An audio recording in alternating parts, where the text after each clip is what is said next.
It was definitely like a challenge for me to do this interview because first of all, I didn't really know Jordan Peterson. It was like I have friends who like him a lot, but I hadn't like taken the deep dive.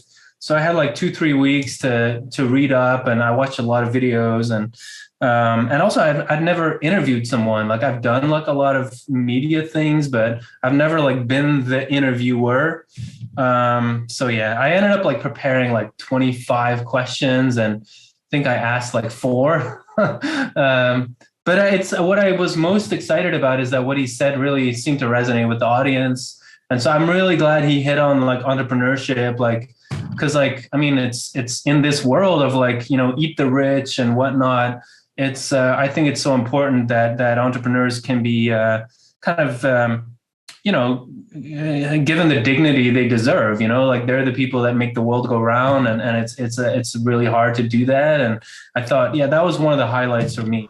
We're so excited to have you here.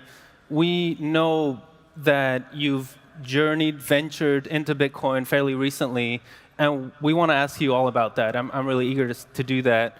But I thought before we do that, I thought of asking you a few questions about some things that I think a lot of people here can relate to about your background. And the first thing I thought of was to ask you about entrepreneurship.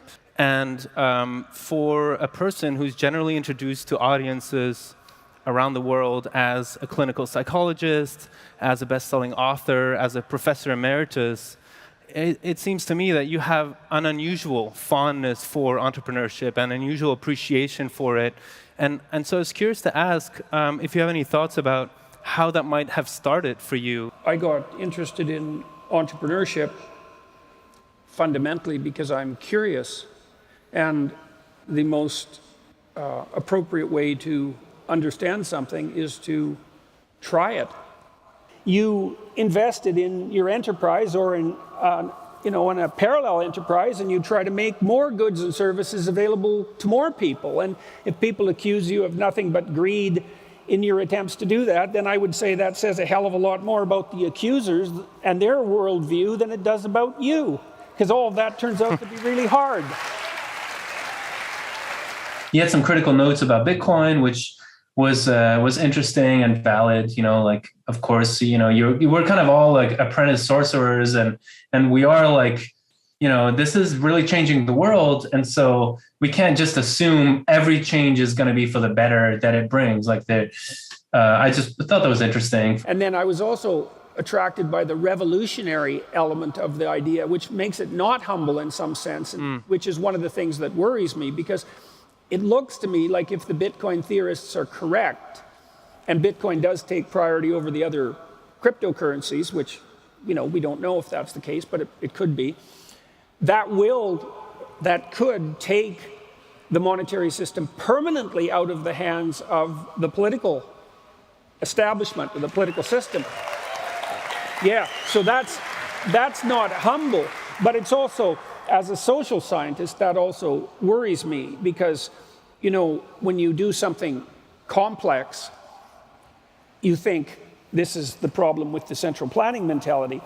You have this notion about how the world might be a better place, and so you do something complex, like change the basis of the currency, and you think, well, here's a whole bunch of good things that'll happen because of that, and you might be right about that, but there's going to be an immense number of things that happen as well that you didn't predict at all, and you have zero idea and zero evidence about whether those things will be positive or negative. And so this experiment that you're all running, I'm running, all the people who are involved in the cryptocurrency world are running, is like, well, okay, we're going to take money out of the hands of politicians, but that also means out of our hands as voting agents, right? Because it's not just politicians, that's you guys too.